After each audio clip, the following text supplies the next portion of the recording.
Hi అండి, welcome back to our channel. ఎలా ఉన్నారు అందరూ? అంటే ఫస్ట్ టైం చేస్తున్నాం రాగి సంకటి.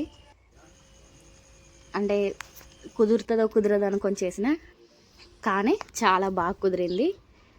అంటే మా అమ్మమ్మని అడిగి అంటే ఎలా చేయాలో అని అడిగి చేసిన. టేస్ట్ మాత్రం అదిరిపోయింది. ఇంకా అందులో నాటుకోడి కర్రీతో తింటే టేస్ట్ నెక్స్ట్ లెవెల్ ఉందనుకో. మీరు కూడా ఒకసారి ట్రై చేయండి, చాలా సింపుల్గా చేసుకోవచ్చు. ముందుగా ఒక హాఫ్ అన్ అవర్ పాటు రైస్ని నానబెట్టి ఉంచుకోండి. అలాగే రాగి పిండి తీసుకోండి. స్టవ్ వెలిగించుకొని ముందుగా ఒక మందపాటిది కాస్తంత వెడల్పుగా ఉండేది గంజు పెట్టుకోండి.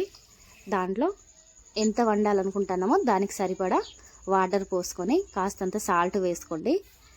అందులోనే కాస్తంత నూనె కూడా వేసుకొని నీళ్లు మరిగిన తర్వాత నానబెట్టి ఉంచుకున్న రైస్ మొత్తం ఇందులో వేసి కలుపుకోండి. అంటే ఒక్కొక్కసారి అడుగంటుకుంటుంది, అందుకే మధ్య మధ్యలో కలుపుతూ ఉండండి. రైస్ అనేవి ఒక 80% ఉడికేంత వరకు మూత పెట్టి ఉంచుకోండి. మూత తీసి కూడా మళ్ళీ ఒకసారి కలుపుకొని రాగి పిండి ఉంటుంది కదా, అది కొద్దిగా పోస్తూ కలుపుకోండి.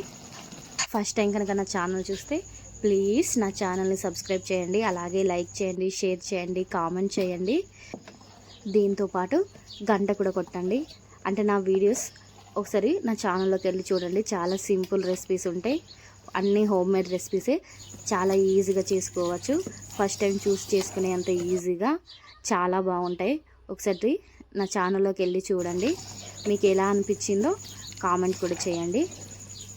ఇలా రైస్ మొత్తం అడుగంటకుండా కలుపుకున్న తర్వాత దింపేసుకొని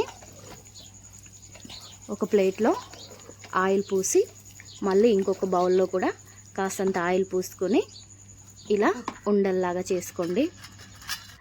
పర్ఫెక్ట్గా వస్తాయి. అంటే ఇలా రెండు వాడితే చాలా బాగా వస్తాయి. ఒకసారి ట్రై చేయండి. మీరు చాలా సింపుల్ వేగా చేసుకోవచ్చు, ఈజీగా. ఇలా చేసుకొని ఇలానే మొత్తం ఒకదాని తర్వాత ఒకటి చేసుకొని ఇలా పెట్టుకొని వేడి వేడి చికెన్ కర్రీతో తింటే ఆ టేస్ట్ నెక్స్ట్ లెవెల్ అనుకో. కాస్త గ్రేవీ ఎక్కువ చేసుకొని తిన్నారంటే చాలా బాగుంటుంది. Thank you for